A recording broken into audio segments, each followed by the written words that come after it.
riffs are too repetitive, the lyrics make no sense. All the songs are B-sides and the cover art's a mess. There's so much here to tear apart.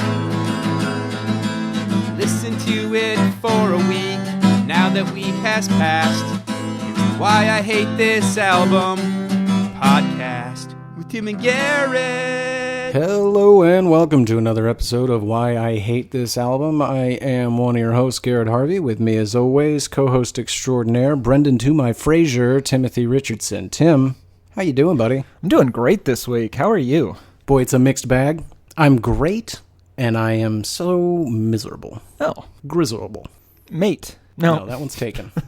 Why don't you tell the folks at home what album we're doing this week? This week we will be talking about the spiritual successor to Bob Dylan's Blood on the Tracks, Florida Georgia Line, Here's to the Good Times, released December 4th, 2012. Those two could not be more further apart. But let's not waste a moment. Tim, do you hate this album? I like it.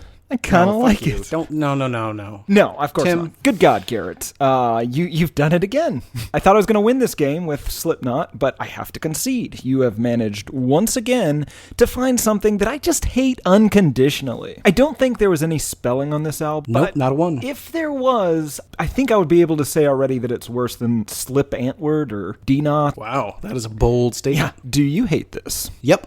Sure do. Really, really hate it. No equivocation. There's no need to get me anywhere. I can't stress enough. You hit the nail on the head. I fucking hate this so damn much.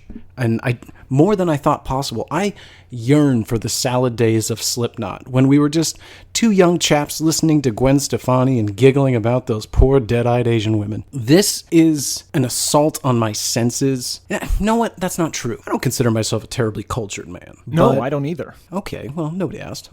However, this might be the musical equivalent to the downfall of democracy. Yeah, that's fair. It represents the worst in all of us. Had you ever heard this before? Sort of. I had heard one song. I think it's Where My Party People At, I think I had heard. And the way I had heard it was I was watching Netflix new version of Mystery Show with Bob and David. Mm-hmm. And they do a mock music video. And I was just like, what are they making fun of? Because it's very funny. But I couldn't understand what the reference was. So I did some Googling and discovered that these two people existed and that this whole genre of music was not only existed, but was wildly popular with American culture. What about you? Is this your first time to have your Florida and or Georgia lined? I think so.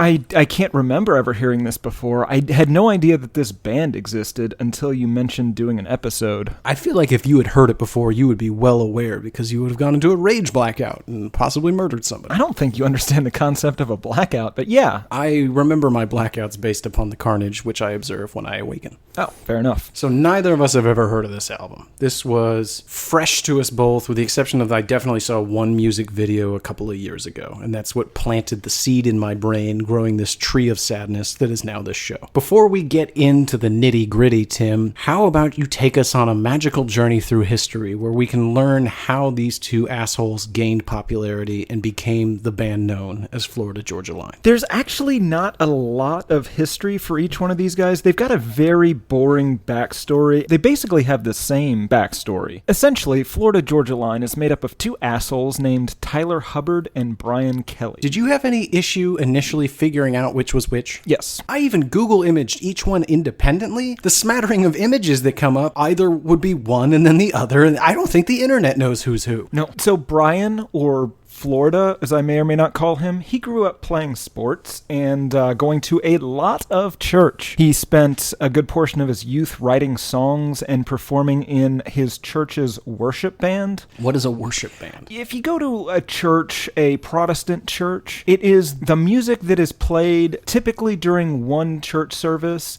where it's guys playing guitar as opposed to hymns. It is that style of music. So basically, it's a bunch, like three people playing the same chord on an acoustic guitar, and they're just singing only choruses. And it's all about Jesus. Oh, well, that's important. Yeah. And what is a church?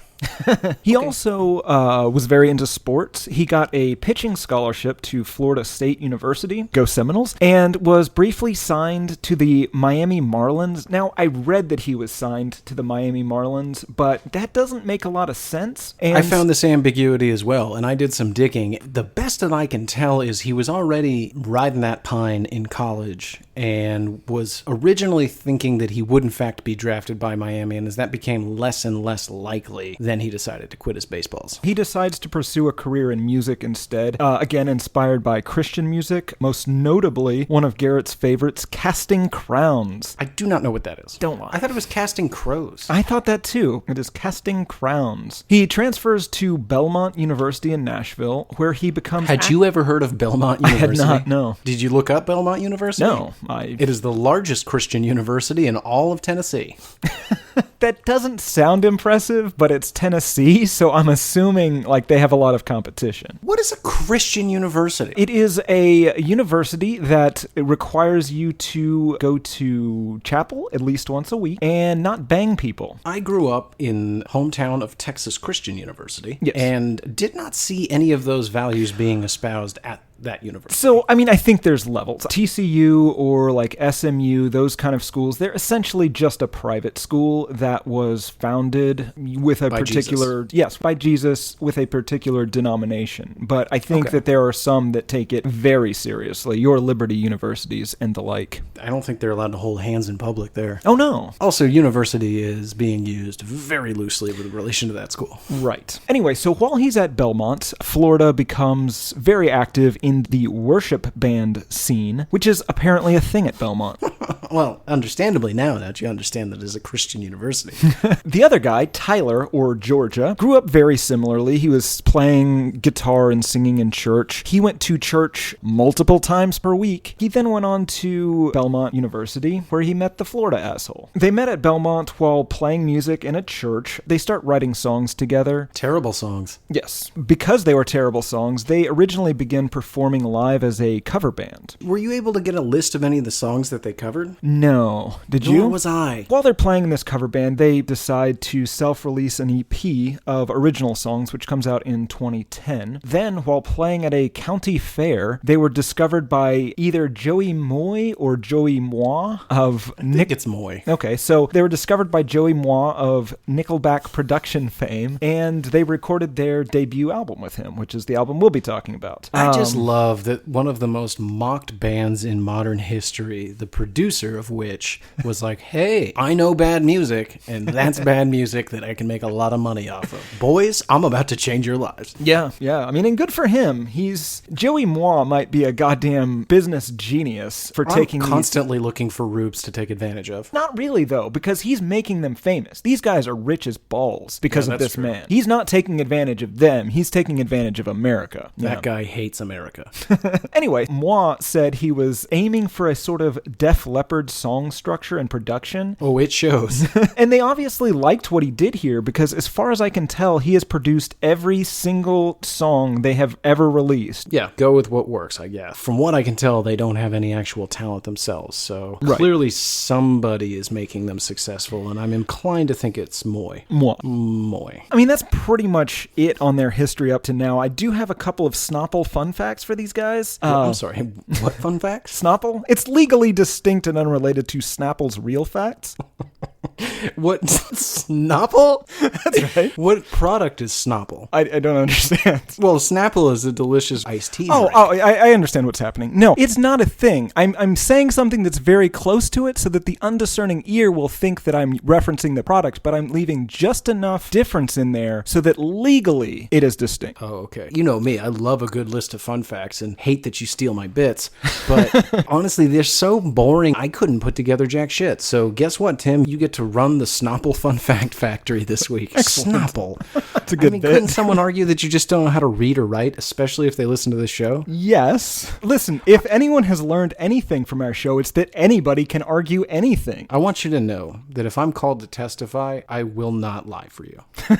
Let me do you one better. If called to testify against you, I will lie specifically against you. You'll perjure yourself as a goof. Yes. Did you mention when they actually released this album? This was the first album that they released after signing with Joey Moi at the end of 2012. And then they released a deluxe version, Here's to the Good Times, This Is How We Roll, with 6 extra songs, which Garrett is fucking thrilled about, November 2013. Of course, we'll be doing the deluxe version. Oftentimes, Tim and I will discuss, do we do the normal version, do we do the deluxe version, and for whatever reason this week, Tim has insisted that we do the version that's over an hour. My God, those extra songs are the worst. They're the best, I think is what you mean. Sure. So I have some other interesting facts. They're not fun facts, so I might be robbing your Snopple Fun Facts. I'm going to be real angry. I hope I am. But there's some interesting things about the band in the modern era. Did you happen to stumble upon This Is How We Cruise? No. Excellent. I don't know what this is. So, if you love Florida Georgia Line as much as Tim does, and you want to be trapped on a boat with them, moving across the ocean, you can sign up for the This Is How We Cruise concert cruise series. Fun fact about that, if you do it in spring of 2019, you get to meet us as well, because we will be doing that. You are going on that boat. Did you happen to stumble across the FGL House? No. This is why you don't do the fun facts. The FGL House is a restaurant the two opened in Nashville, Tennessee. And folks, if you want to skip the line and go straight in paying no cover charge, you two today online can sign up to be an FGL House VIP member. How much is that? I don't know. God damn it. Some choices off the menu. They have a delicious wicked chicken sandwich, horseradish salmon, which just sounds disgusting, or be sure to try their hillbilly surf and turf. How crazy is that? These guys are definitely headed face first into some sort of Jimmy Buffett. Yeah, this is definitely a Jimmy Buffett situation. Very creative marketing in face of the fact that their music is not good. I think for our next summer vacation, we should just do the Florida Georgia Line World Tour. We'll hit This Is How We Cruise, head into Nashville, skip Third Man Records entirely, and just go straight to that FGL House restaurant for every meal. Yeah, all right. I just can't believe that there's a cover. It's essentially a goddamned Applebee's. Yes. What is the benefit of it? I don't understand why there would be a cover either. Well, there's live music every day, Tim. Yeah, but Live, terrible music. I mean, the best music you could possibly hope to hear there is Florida Georgia Line. It just gets worse from there. I would love it if we went there. And then, folks, we have a real special surprise for you tonight. Fresh off their tour, Florida Georgia Line. You're ruining my horseradish salmon. That's right. I'm here for Horseradish. hillbilly surf and turf. Those two don't go together, right? We'll try it. We'll try it and see. We'll work our way through that menu. So that's kind of how we got to where we are today and some of the things the band has been up to in recent years. Let's talk in general terms about this album. Yeah. My God, what a disaster. This week has really challenged some of my core values. I'm definitely pro First Amendment. It helps us skirt the line of slander each week. I just don't know it's worth suffering through this album. After this week, I have started to see some real value in government censorship. I'm just not sure free speech is worth it. This album has begun to sway you on the idea of censored speech. Yes. I don't disagree. If anyone isn't aware, let's talk a little bit about what the sound of this album is. You may recall, folks, we did Garth Brooks a few weeks, months. It's been a while. We did Garth Brooks a while ago, and you know what? I'm just going to say it. Tim, I owe Garth Brooks and his Thunder an apology. His penis. You owe his penis an apology. His Thunder. Yes. Well, we mocked both. This is so bad. It made me yearn for the well-thought-out, expertly crafted musical stylings of one achy breaky heart. It is country music without the country, or maybe without the music. Which one is it? It's without the country. It's technically music. That's there are true. instruments that are being played, and there is singing. It's just barely music. Do you want to touch on the dirty little secret about this album, the type of music that sneaks its way into this country? Yes, they described their musical influences early on as one, Troy Brooks, Alabama. Both of those make a lot of sense. Their other two were Lil Wayne and Bruce, a.k.a. Eminem. They're rapists, or they're wannabe rapists, or something. All of those influences definitely show. It sounds like Troy with the kind of 80s metal guitar that you love to point out. There's rap mixed in. It's really something. It is really something. It is country rap, or as I have called it, crap. It's mind-boggling. They wait a little while to spring the rap on you, but when they do, my goodness. The internet has called this bro country, which I think is a very accurate way to describe the lyrics. Not the music, though. It's not country music. Musically, This is pop, soft rock, adult contemporary. Could we call it bro pop? Bro pop, sure. I was going to go with nuisance country, or new country. Ooh, new country's not bad. It's also like really jockey, if you will. Sort of the music you could imagine bullying indie rock whenever they were in high school together. It's classic 80s bully rock. Yes. The sweep the leg Johnny style of music that Daniel's son would actively avoid. Oh, God, you really needed parents. What do you mean? I was raised by Karate Kid. Yes, I know. And I'm doing fine. I can't prove this yet, but the boys at the Why I Hate This Album laboratories have been digging really deep. And I've come to believe that this band is some sort of sophisticated CIA psyops project that just got kind of out of hand. Wow. This is not a good faith musical effort. This is a war being waged on the American people. That's a bold statement, Tim. I also think these guys might want to Brokeback Mountain each other. You know, I got that impression as well.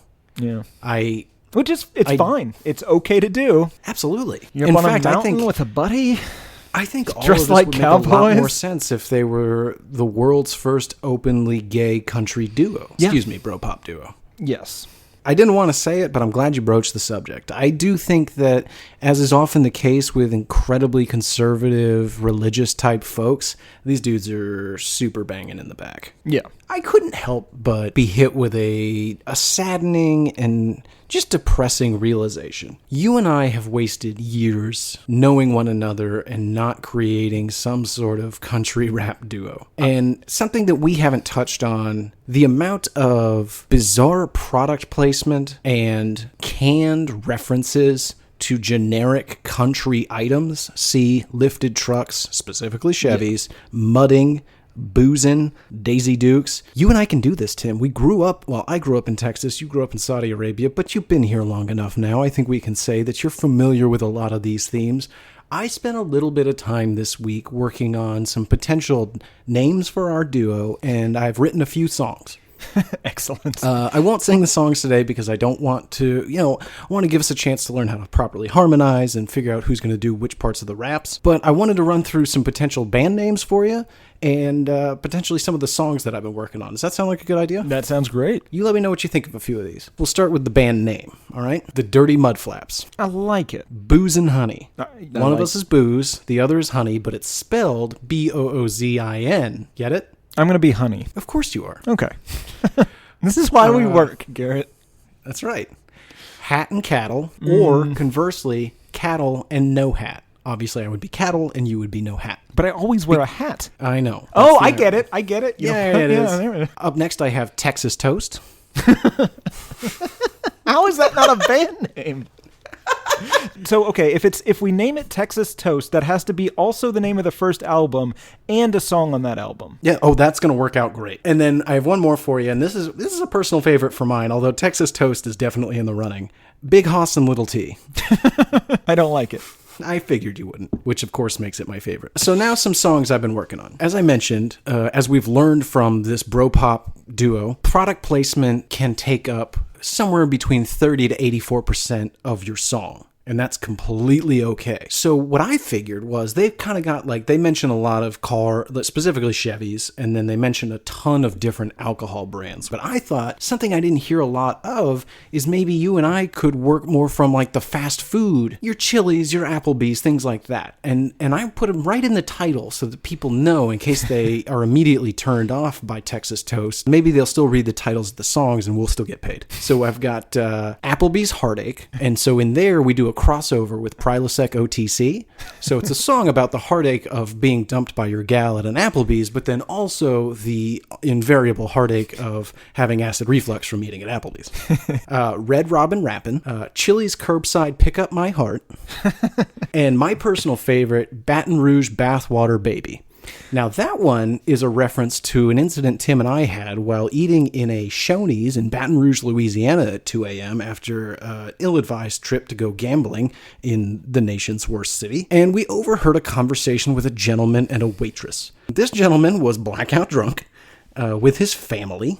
I mentioned it's like 2 a.m. Who were also drunk, including his younger children. Yes, they were definitely drunk. And the waiter, in an effort to charm the waitress, made the offer, "I'd like to drink your bathwater." The woman laughed it off as she almost certainly went to the back and notified her manager, and the whole family enjoyed their meal before leaving, and the 14-year-old intoxicated daughter drove them home. So that's a special one just for you and me. What do you think? I'm in. I think we've got a real shot here. How do we get in touch with Joey Moy? We go to county fairs and just kind of hang out, I think. I think we have to perform. So we'll spend about a week tracking down Joey Moy. Right. So guys, if there's no episode next week, we've made it.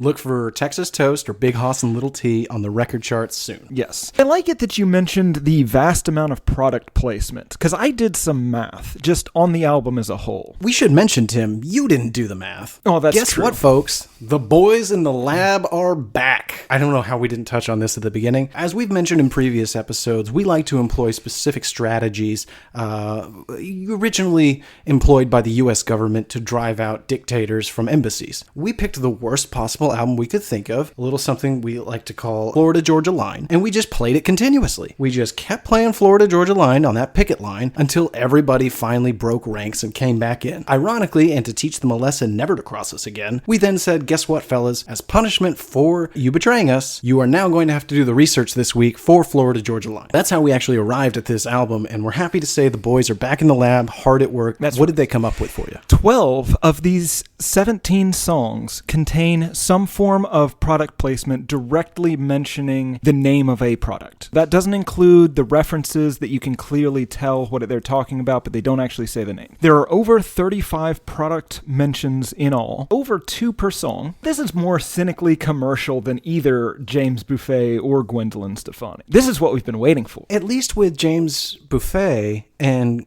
Gwen Stefani, they're pushing their own gear. Yeah. There's not a single song in here about FGL House or This Is How We Cruise. They're literally just hawking liquor. Chevy and Silverado, that gets mentioned 10 times on this album. That's ridiculous. Jack Daniels gets mentioned 7 times. Bacardi 3 times. Ray-Bans, Pontiac, and Fireball Whiskey all get 2 mentions. Okay. Casey Carlights, Black Cat Fireworks, Coca-Cola, Cadillac, JBL, Nitto Tires, Southern Comfort, and Gibson all get mentioned as well. They're all in here multiple times. At least 2 product instances per song. They're all fucking ridiculous and just kind of offensive, with the obvious exception of the Chevy Silverado ones, because that is a quality truck. They have the best in-class engines and the best in-class towing capabilities. Chevy, like a goddamn rock. Tim, did you just do a product read?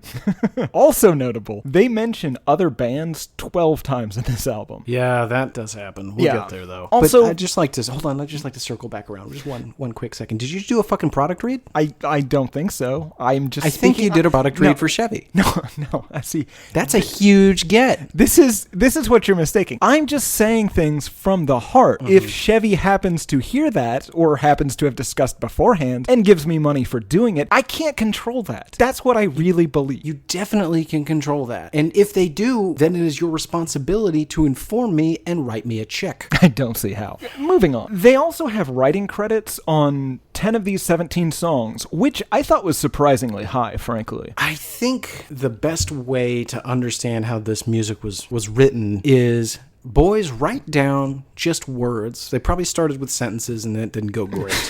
I can't imagine you get the top-notch education at Belmont University, but well, you get a good spiritual education. Sure, yeah. See, that's the trade-off. I'm sure that Mr. Moy had them write down words that they associate with growing up, and then he took those words and crafted nonsense songs that would be the envy of any 16-year-old boy, specifically this 16-year-old boy. It's bizarre how much of their idea of a good time and what qualifies as success as a human being lines up with my ideals as a 16-year-old. Yeah, it turns out you had it right.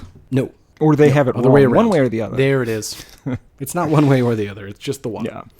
Despite them both being able to play guitar and Georgia also being able to play piano, neither one of them plays any instrument on this album. They're just vocals. Right. The first song on the album and their biggest hit to date is Cruise. If you watch the music video to Cruise, they both have a guitar. If you watch them perform Cruise live, those guitars disappear. Are they strumming the guitar in the music video? When they remember to. It is on par with Full House's Jesse and the Rippers. So they're props. They're definitely props. And whether or not they're both singing is also a point of contention, not just for you and me, but for the world. I found several websites entitled, "What Does Brian Kelly Do?"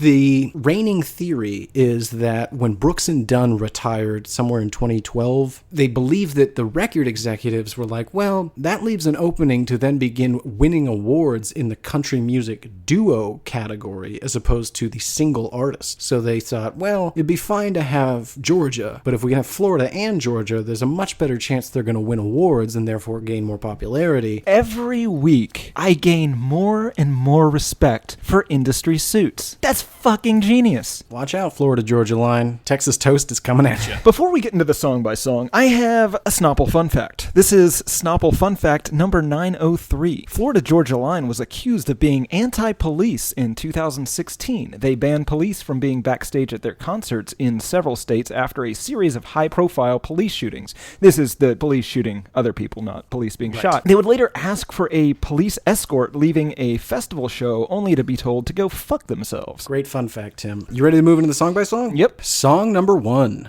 Cruise.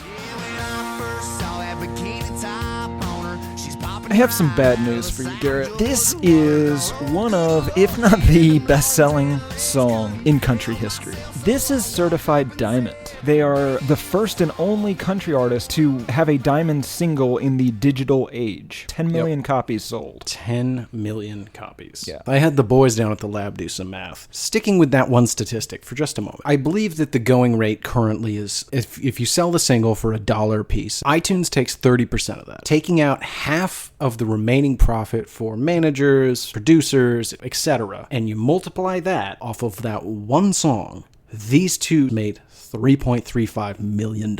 We need to get Texas Toast going. That's incredible. I wish this was a song about how much they love Tom Cruise. God, that would be incredible. Yeah, that would be That's worth going to be Texas $3 million. Toast. All right, so first Second single by album. Texas Toast. We call it Cruise, but in parentheses, before the Cruise, we have Tom. And it's a song about Tom Cruise, and then we're going to have to bake in a lot of references to other products, which is easy. In fact, we'll put Tom in parentheses, and then we'll put remix after it so that people think it's another Cruise remix. But really, it's just Texas Toast. Mm-hmm. There's no reason that we can't profit off of duping America just as much as Joey Moy did. Yeah, I'm in. This song sets the table for the whole album. Yes. If you love this song, you're going to have a great time. Unfortunately, there's not much to enjoy. It's basically country music Mad Libs, as you were saying before, back roads, farm towns, lifted trucks, driving around aimlessly. There we go. I have to assume that these songs were written by some sort of poorly programmed artificial intelligence. I guarantee you the boys at Google could create a better song written by a robot, which scares the shit out of me. I mean, guys, we're down to like 3 to 4 years. Get your supplies ready. The robot apocalypse is coming. Pick up a chainsaw. Not the best instrument for defending yourself against a robot army. Tim, have you ever used a chainsaw? Yeah, Do you against know a robot. Getting back to Cruise, I worry that we're going to become very pedantic here. These songs, they all touch on the same 4 topics, but I'm going to try my very best to call out specifics. The auto-tune is strong with this one, and it doesn't go away. This is definitely not country music, despite the fact that they nominally use instruments that are traditionally associated with country music. I'm gonna steal Baby You a Song as a pickup line, though. So I can only hope that I'm somehow around when you use it. you will be exclusively around. It's not going to be very successful for 2 reasons. Well, we'll see. These guys also seem just goddamn insufferable. If you were ever to find yourself in the car with either Florida or Georgia, you would have to be just in constant fear that they're gonna like drive out to a field, get out, and then like play some shitty acoustic song to try to impress you. Oh, yeah. The lyrics here, I put it in park and grabbed my guitar and strummed a couple of chords and sang from my heart. This guy, on a date, is like, oh, we gotta make a little stop before dinner, and just pulls over in a field, which, at this point, you would be terrified, because he's clearly gonna murder you. I mean, I got bad news for you, Tim. Dinner was never on the table. This is where Florida or Georgia turns to you with a smirk on his face and says, I have a surprise for you. There is no dinner. Instead, there's me strumming a guitar into a field until you agree to have sex with me or get so drunk that you do it anyway. I mean, Southern Comfort, Marshall Tucker, lift kits, and KC lights. That is what this song is about. And just driving around. Yes. Just driving around. I don't know about your high school experience, but in mine, there was nowhere to go. So you just drove around. Didn't want to be at home, and you weren't doing anything your parents would want to see you doing, so you just drove around. Gotta have somewhere to smoke cigarettes. And they made a song about it, and it was the best-selling single of all time. A lot of this is just lifestyle porn. At this time in my life, it is a very unappealing lifestyle. Nevertheless, like, that is how it comes off. They're bragging about how awesome their day was, despite the fact that it's being a bad date and driving around for a while. Yeah, and wasting money on lifting your truck. All the things a 16-year-old would do. Track number 2, Round Here. Hammer and a nail, stacking them bales. How angry were you to learn this was not a Counting Crows cover?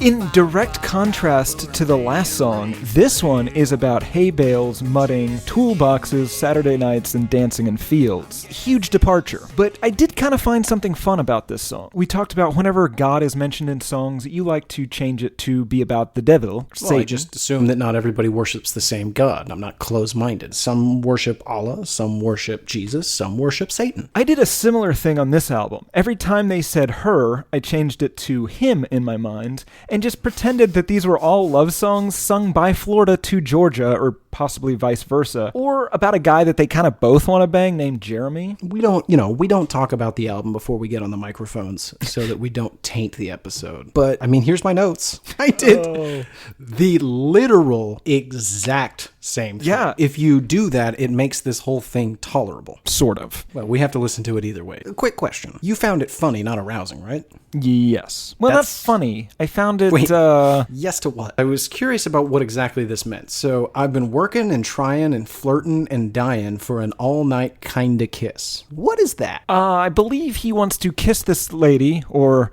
gentleman, with his wiener. In an all-night fashion. Right.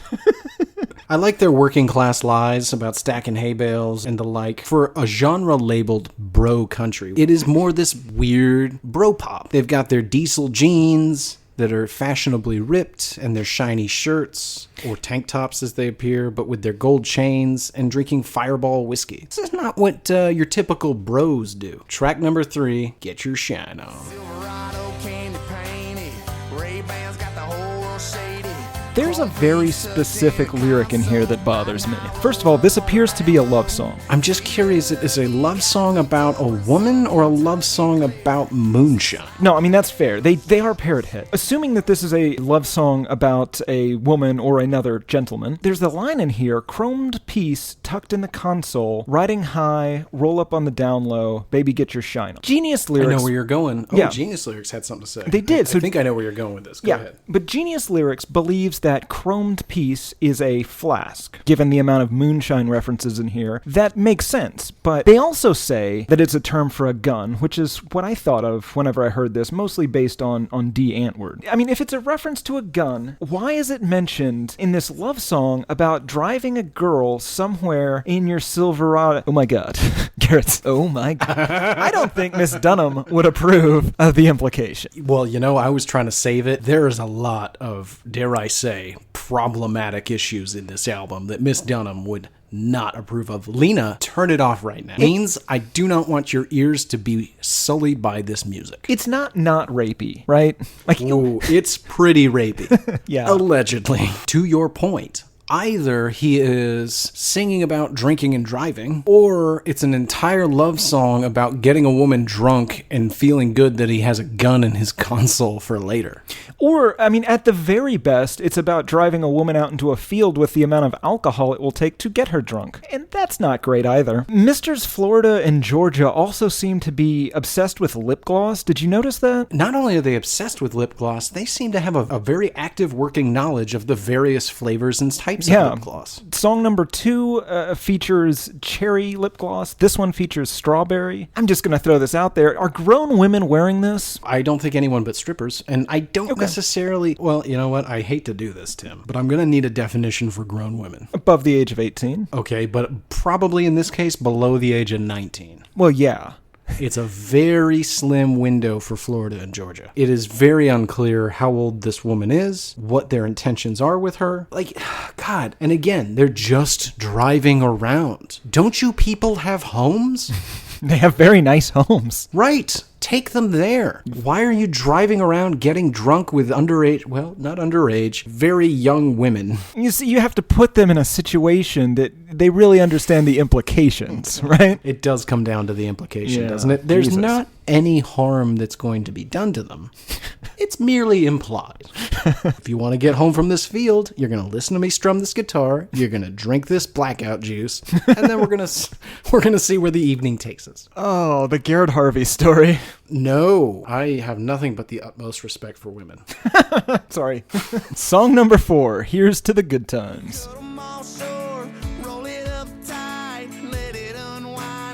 This song also appears to be about intentionally getting women drunk so that you can, they say kiss them. I assume they mean kiss them with their wieners, right? What do you mean, Tim? Are you talking about innocent lines like, to the tops you pop and the tan lines disappearing? Oh my, she's a little bit tipsy. She's stealing your heart like a gypsy? Yes, those are the lines. Nothing wrong with that. Also, folks, gypsies are nothing to take lightly. No. They will steal your identity. They will steal your soul. I'll have to take your word for it. All right. Worse than the rape-adjacent lines, they have this whole attitude, wherever you wind up is where the party's at. But I assume what that means is, it doesn't matter where I am, I'm going to be real drunk, and you're just going to deal with it. Or you can get drunk as well.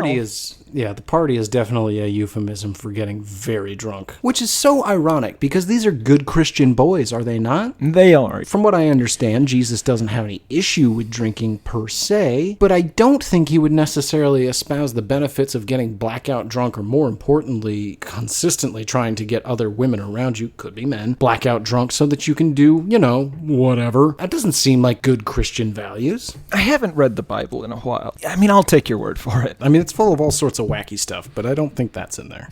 We make it a point not to cast dispersions on people on this show. We don't make wild accusations about looks of others. Oftentimes I go out of my way to not do that. See the Ed Sheeran episode. But in this case, if I were to ask you to describe a scumbag, I think that your description would become dangerously close to either Florida or Georgia. They look like hillbilly coke dealers. They look like what Ninja from D. Antwoord would look like had he been raised in South Georgia or North Florida. Yeah, the Destin Beach D. Antwoord. Ready to move on? Yep. This is where things get interesting. Track number 5. It's Just What We Do. Tell 'em about the party, so don't forget the Bacardi. Time to get your buzz on. Did you notice how they spell It's Just What We Do? No S's for this crew. It's Oh, all that's true. Z's. Yep. My first note, what the fuck is this? Because this begins the crapping. The country rapping. Yep. It's unlike anything I've ever heard before. Yeah, it's impressive. If you're going to listen to any song on this album, maybe listen to It's Just What We Do. If you can listen to that without bursting out laughing, that this is a legitimate musical effort that people purchased with their hard-earned money, I just couldn't believe it. It's very rare that I am left just dumbstruck. I got to this song, I listened to it, and then I listened to it again. I didn't know what I just heard. Boy, you're right. This is nuisance country. Mm-hmm. They're combining two genres to create a new third awful genre. Yeah, definitely. There's a bunch of weird little things in this song. They reference themselves in the most obnoxious way. Who brought the party? Damn, that was Florida Georgia line. Seems like a really Kid Rock line. Well, I was going to say my next note is, how is Kid Rock not on this song? Don't think just because we're rapping in this song there isn't more generic 80s guitar. Oh yeah, That's it ends for with sure a happening. pretty long guitar solo. If you've ever heard any song from the 80s, you've heard the solo. Let's move it along then. Track number 6, Stay.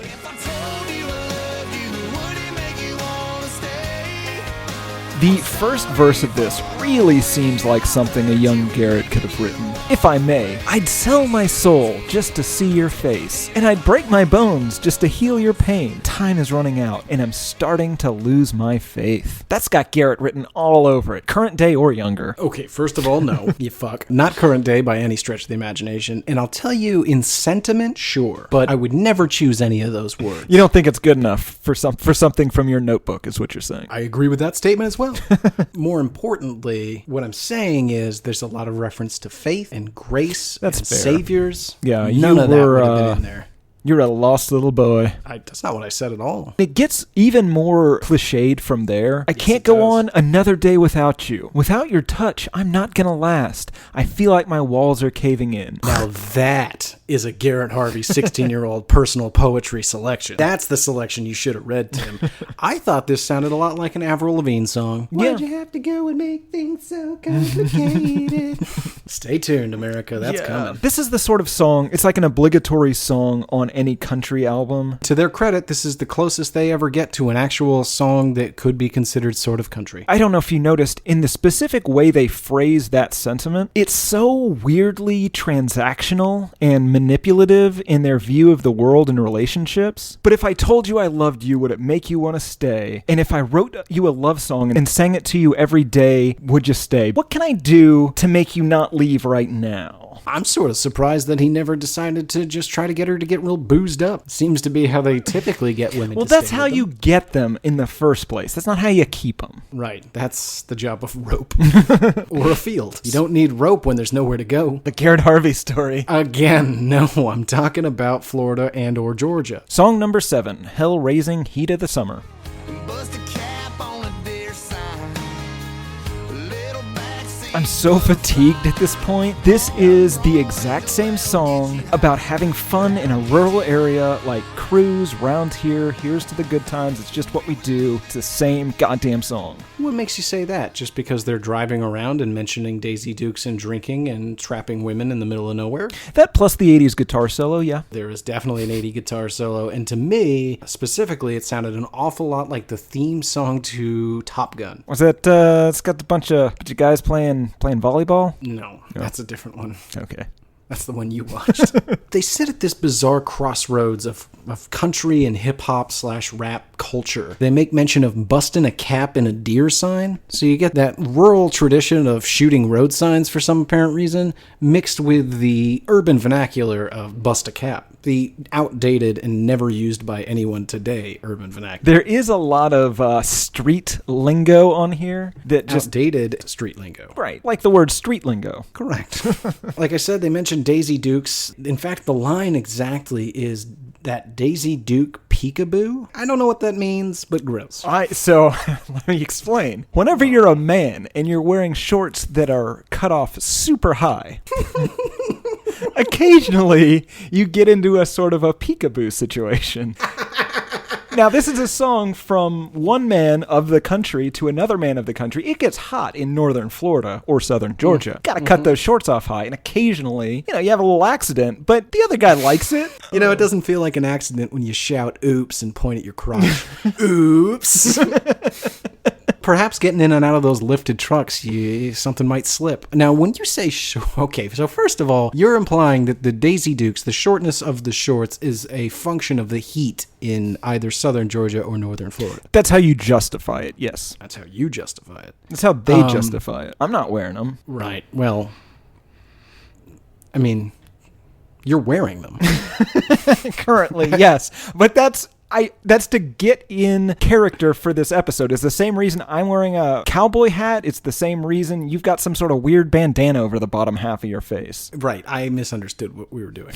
You thought we were going to do Texas toast today. That's tomorrow. So when we say short shorts, though, are we talking pockets short? You know what I mean? Oh, are we yeah, seeing those front pockets? The front pockets are hanging out. And what I'm saying is you try and keep everything contained. But again, if your pockets are hanging out, it's literally just up to chance at that point. Might I suggest a supportive pair of underbriefs? I don't think you understand the Florida-Georgia community. I don't think I understand my friend here either.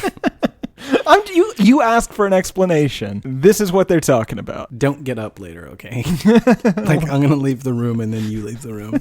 We'll see. To get up, I have to swing one leg widely over the table.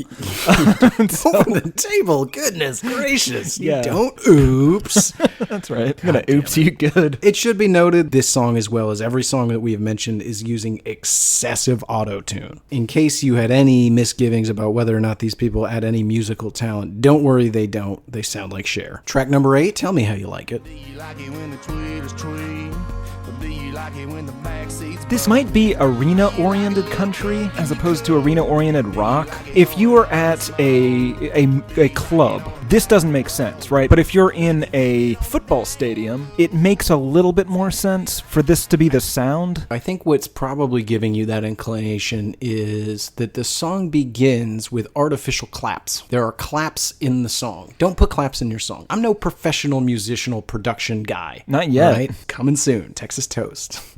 Big Hoss and Little T. I'm going to have to ask that you not wear the shorts you've got on stage. That's my cowboy look. I got the hat, I got the boots, I got the shorts with the pockets sticking out. Second single on the album, oops. But don't put claps in your song. Unless it's 1950 and you're Buddy Holly, I don't want to hear it. I want to dive into the lyrics here because this song is a Cat in the Hat, Dr. Seuss, Green Eggs and Ham nonsense song. Yeah. Do you like it when the tweeter's tweeting? Do you like it when the backseat's bumping? Do you like a kick in your coke? Do you like it going up in smoke? Do you like it on a gravel road? Do you keep it on the down low? Tim, tell me something. How do you like it? Gravel road. I had a feeling. Tough and bumpy. You're 100% right to call it Dr. Seuss-esque, at least in format. There are parts of this where he seems to be inquiring about how his lady or co-singer wants to be treated, which is nice. I think Lena Dunham would be all about that. The most important part of a sexual relationship is communication. Absolutely. If there's one theme of this show from day one, it is that. Oh, yeah. I mean, I hope that comes clear. I'm sure that an avid listener of the show understands that, above all else, we're here to stress the importance of communication when beginning or maintaining a strong sexual relationship with another person. Absolutely. And then sometimes we talk about music. But always within that context. However, he does seem to indicate that the only thing he really appreciates of his lady or his Florida is the physical appearance. And that's not something Lena Dunham would be about. Absolutely not. Well, not only are they objectifying women, but they out and out request that they only bring their attractive friends to the party. And as we've mentioned, Florida Georgia Line is, in fact, the party. Yes. And Lena Dunham does not approve of that. We are not here to say that a good time or a party, if you will, can only be had with those of traditional attractive traits. It's about a connection you make with another person, not whether or not the symmetry of their face is correct or they meet some sort of hip-to-waist ratio. Put your measuring tape away, Tim. That being said, Garrett, your hip-to-waist ratio, spot on. I've been meaning to compliment you on that for quite a while. I don't know what you're doing. I don't know if it's all those eggs you've been eating, but... I'll tell you my secret right here. Iroquois squats. Just 10 high yayas. All right, song number 9, Tip It Back. If you like a pineapple, coconut, or rum, baby, tip it back.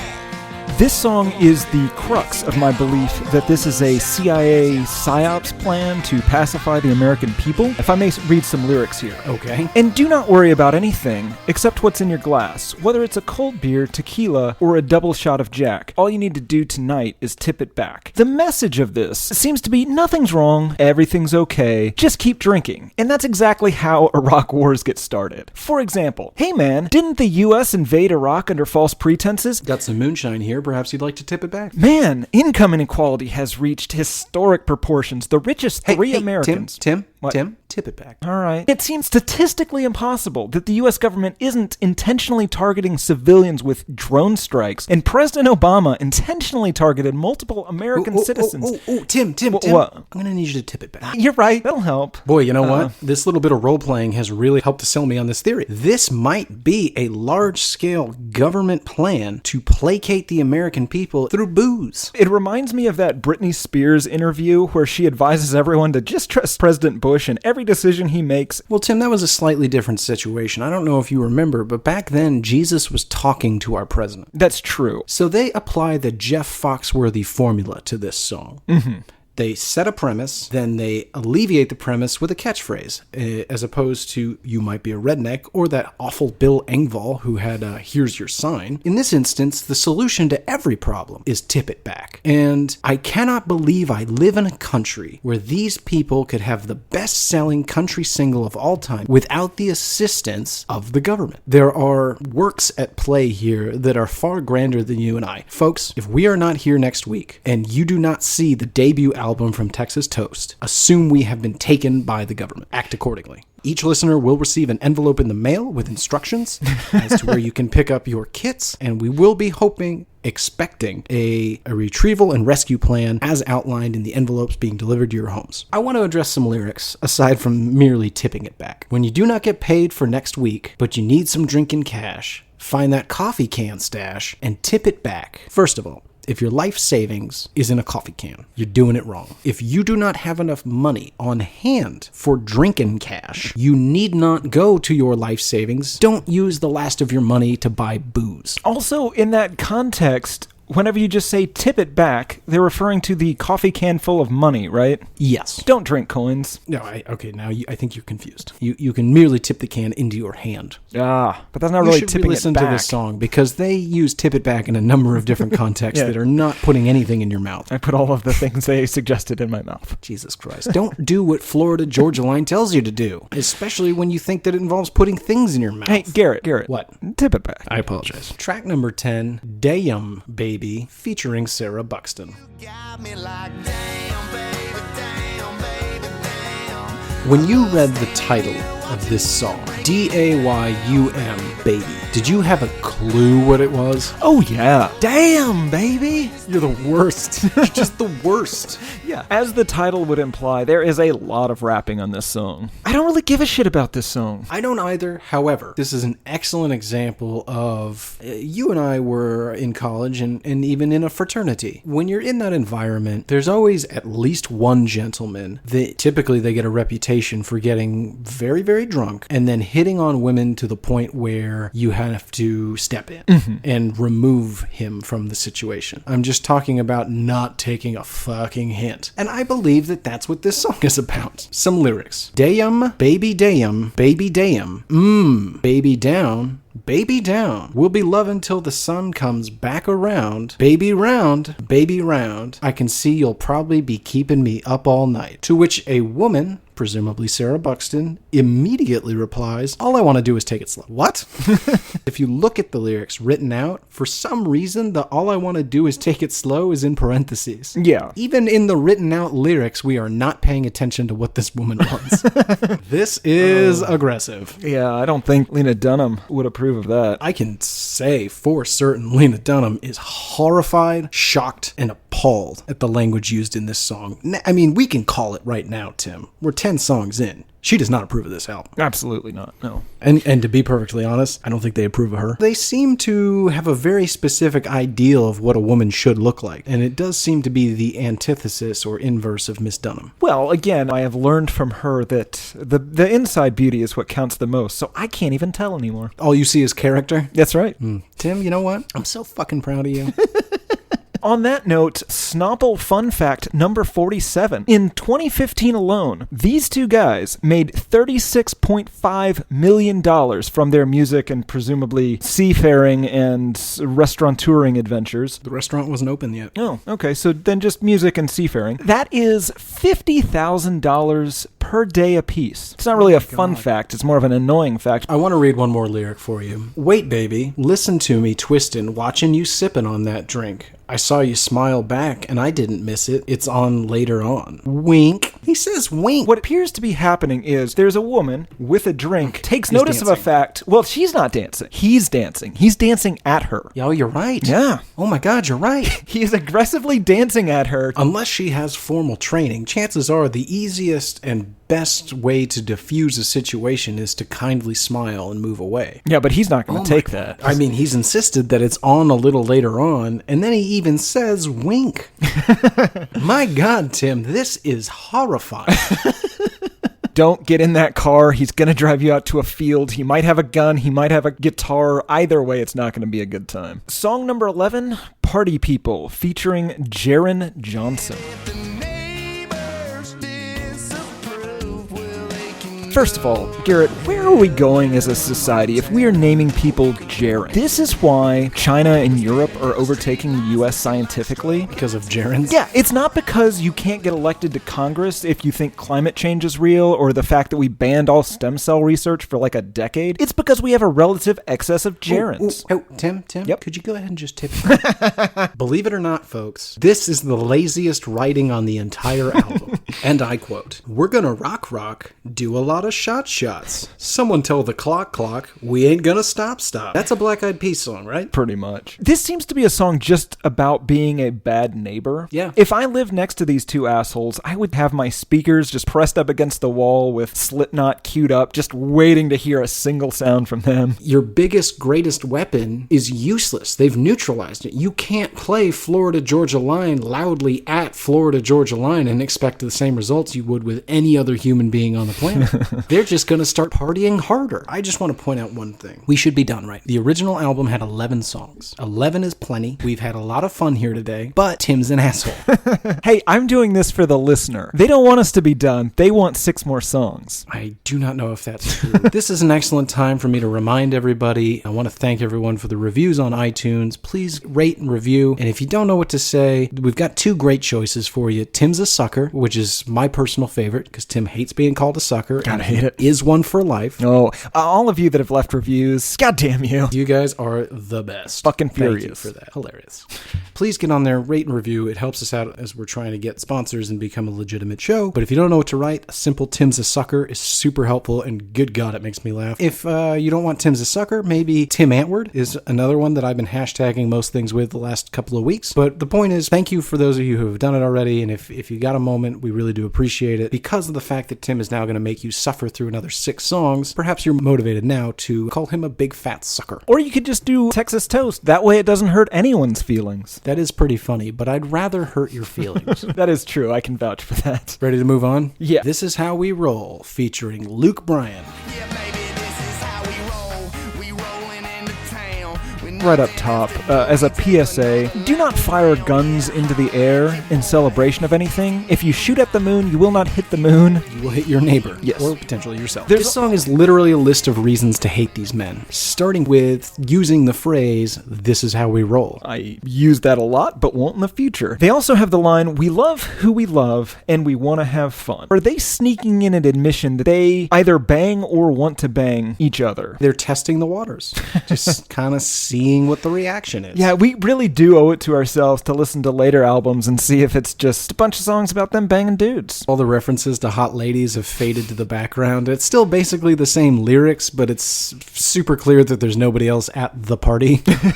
Snopple Fun Facts number 301B to 302C. In 2015, the song This Is How We Roll featuring Luke Bryan won something called the Vocal Event of the Year at the Academy of Country Music Awards. 2 years after this was released, it was an event. I don't know what any of the words you just used mean. I've never heard of this award show, and what is a vocal event? I don't know. Perhaps that's a reference to like a collaboration, like it's an event, like a crossover event. It's like the Avengers, where all the different guys from the different movies were in the same movie. You got your Luke Bryan, you got your Florida, you got your Georgia, you got your Line, Your moi. Moy, Nickelback might be there. They're not doing much, right? I mean, I think they're out doing a lot of stuff. It's just all terrible. Are they really? I don't know. We'll find out. Where is Nickelback? Yeah, we will find out. God, we're gonna know so much about Nickelback. Song number 13, Take It Out on Me. Baby, come on in. Well, girl, let me help. So I have a theory about this song. Okay. I think they wrote this song specifically so they would have something to play in concert to let the ladies or potentially men of the audience know, if you want to come back and bang after the show, we're into that. It's got this mad at your boyfriend, what better way to get back at him than banging me? The lyrics here, take it out on me and put your lips on mine. Let me take his wrong and make it right this time. Let me help to get back at him. You might have something here. It does seem to be a bit of a dog whistle for, hey, want to get back at that significant other? Have you considered banging me? You could be the line between Florida and Georgia. Tim, did you get the impression this abuse was physical or emotional? The way they phrase it is that it's not necessarily abuse, it's anything. Like, hey, do you have an argument? You could bang me, that'll make him real mad. Well, he mentions that you can tell she's been crying. But I don't necessarily know that that means abuse. Just means they're a drama queen. I wouldn't say that about any woman, obviously. I'm sure if she's crying, she has a legitimate reason to be crying. Who am I to say what is or isn't legitimate when it comes to somebody's emotions? That's right. You know what? You're growing up too. It's all an act.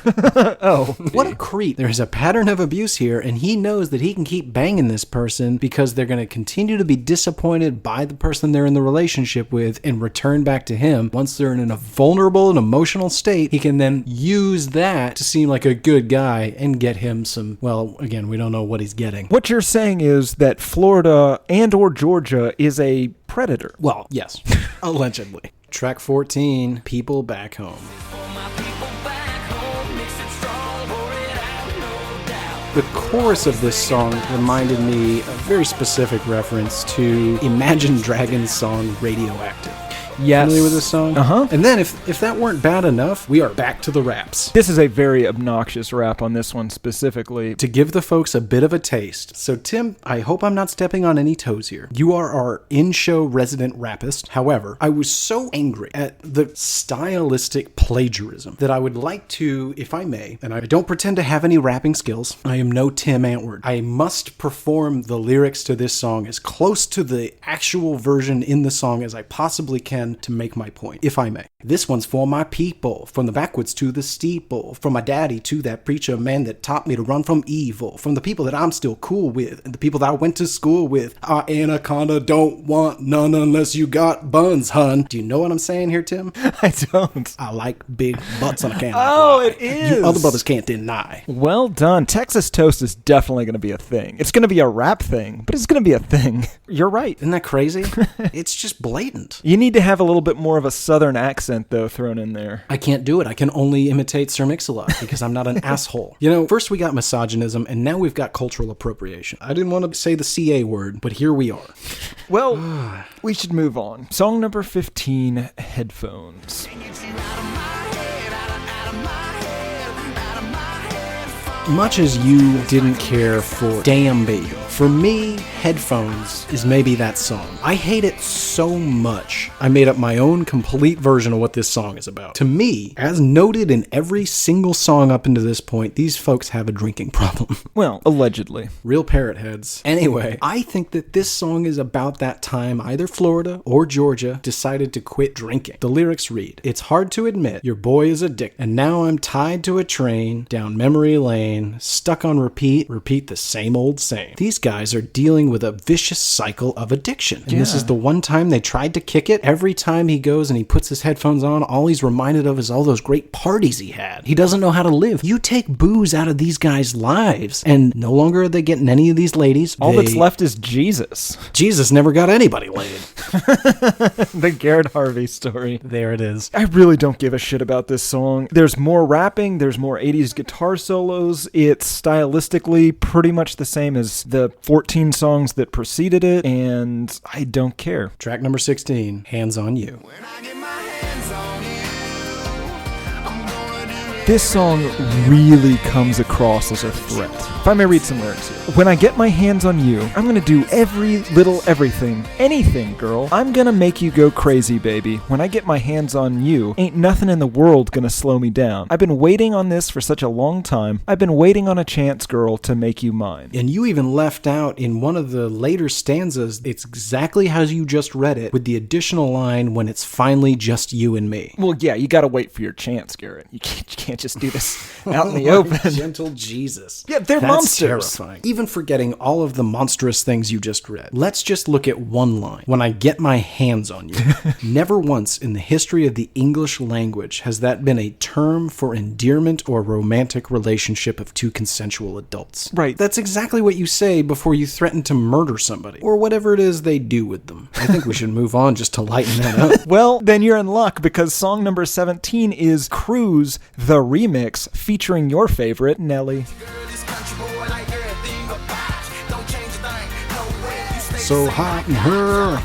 Yeah, Nelly's on here for some reason. In case you didn't like the original version of Cruise, the opening track to this monstrosity, there is a remix with Nelly in it. So he gets verse 3. The weird thing about this is he doesn't change much about this song. Even the lyrics that he's rapping still have the weird country references in it. It makes for an awkward mix to hear the sort of the Chevy lift kit coming out of Nelly's mouth. The whole thing is weird, so I did some digging to understand what the fuck is happening. Did you learn why he might have done this? I didn't know. This is pure speculation. Mr. Nelly, please don't take offense. Did you know that Nelly has a $2.4 million tax lien? Oh, okay, well that makes sense. That did not come to light until after this was released. However, that doesn't necessarily mean that he wasn't aware of that fact. Yeah. Did you also note that he went on the Summer Smooth tour with them? He was the opening act on a leg of the tour. I have dealt with my share of failure in life, Tim. I'm dealing with it now. Yep, you'll be dealing with a lot in the coming days to weeks. What's going to happen? Don't worry about it. Okay, that's ominous and terrifying. For poor Nelly to go from hot and her fame, he was king of the world, to opening for Florida Georgia Line. Texas Toast wouldn't open for Florida Georgia Line. No, we're above it.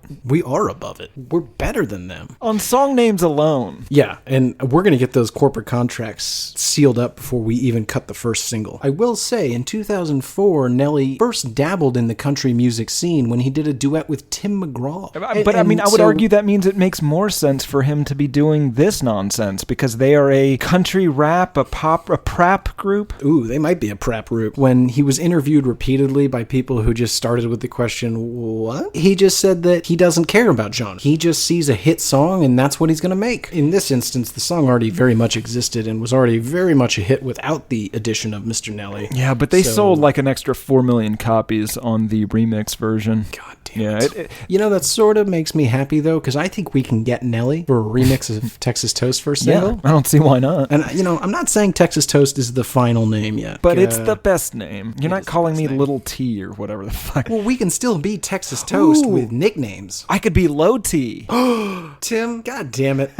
Once again, you know, just when I come this close to thinking about breaking up this partnership and ending the podcast, you managed to say something that brings me right back in. Low T is for sure, no matter what happens with our musical career, your new name.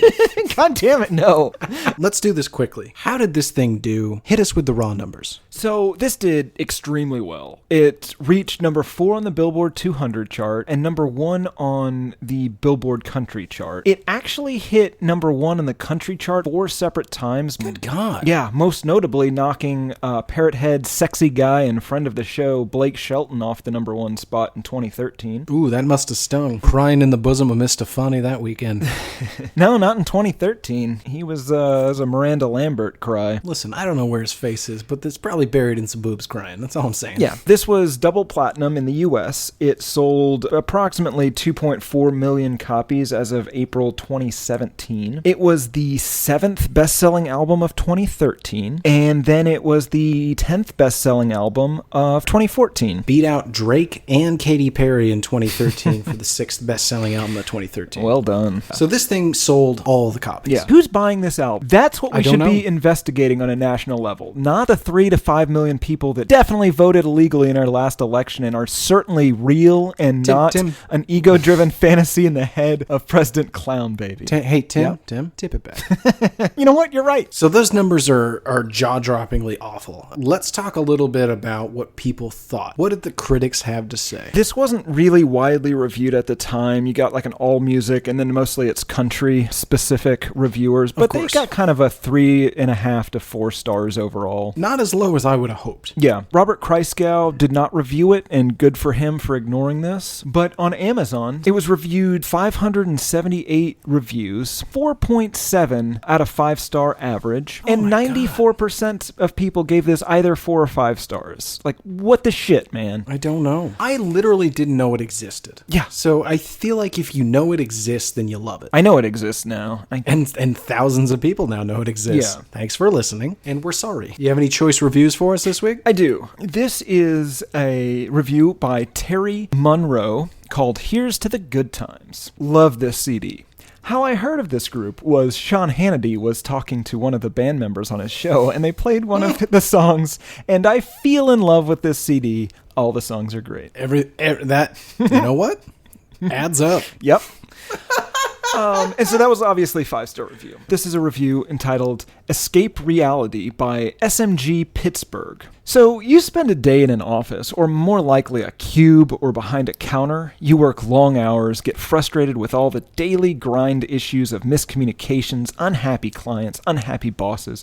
And by the end of the day, you want to tear your hair out for the frustration of it all. Instead, listen to this CD. It's an up-tempo, forget you're a grown-up escape CD that will make you forget your worries and will take you to a place far away where you are in your teens again without a care in the world. You'll be swaying and singing along while stuck in a traffic jam, reminiscing about your glory days. It's full of lightheartedness, sex, booze, desire, all the things you wish would take center stage in your life. The CD is great. There are a couple of songs that are a little too serious and threaten to kill the mood, but then you get past them and it's all good again. Go ahead, take a sip. Don't stop. Glory days? It's Nothing on this album describes what anyone's glory days should be. Absolutely. But it's also very sad that this guy's glory days were whenever he was a young teen. I think the listeners of this show have a pretty clear idea of what my teen years looked like, and that was not the height of anything. That's the sad thing. It definitely was. It was all downhill from that poetry reading asshole. Hey, Tim? Yep. Tim? Fuck you, buddy. Next review, Anything FGL. This is by Miss Sable. Just wow. Anything FGL. Country with a soul. As a black woman, I grew up on R&B. As an entertainer, I switched to Middle Eastern music in 2007. Nothing but Middle Eastern. Now I'm a country fan through and through, and Cruise radicalized me. This entire compilation of music is a work of art. The best time to listen to it is all day long. This is the most interesting person I have ever heard of. That's right. R&B to Middle Eastern music. Proud black woman. I mean, I'm not here to say what people can and can't listen to. I mean, I'm saying you can't listen to this anyway. No. But I'm not here to say that. I'm saying it, though. But it's not why I'm here. But holy shit. I suspect that somewhere in that timeline, she suffered a severe brain injury.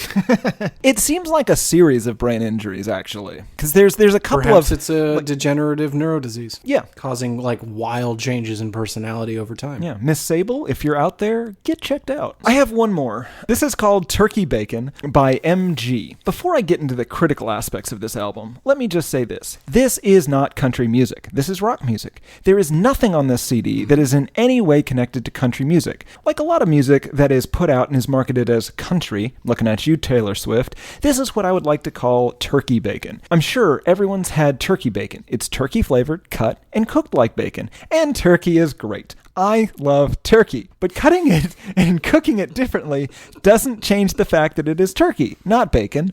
Bacon is pork, and this album is rock, not country. The marketers and industry executives have tried to tell people differently, but there are those of us who love and respect country music enough not to fall for it. Wow. That guy's got a lot of opinions about bacon.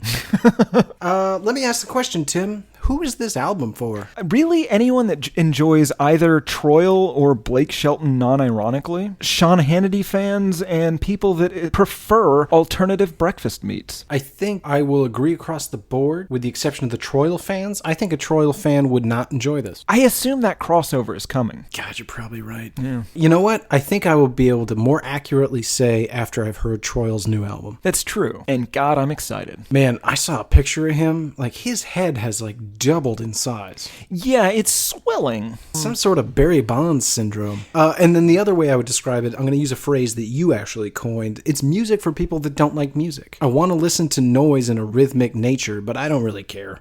Any final thoughts here, Tim? Anything we haven't said? No, I feel like we've really wrung this thing dry. I want to congratulate you. You have found a real piece of shit in a week that I didn't think that I was going to hate this nearly as much as I did, especially after what we've been dealing with recently. But my hat's off to you. It's a classic why I hate this album choice. It has everything except spelling, shockingly. Sexual ambiguity, misogyny, celebration of all of the worst aspects of being a human being. It really it checks all our boxes. So let's bring it down to that final question, Tim. Do you hate, come on, right?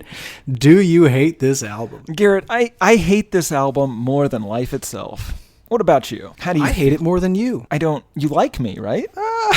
Please don't make me answer this on the mics.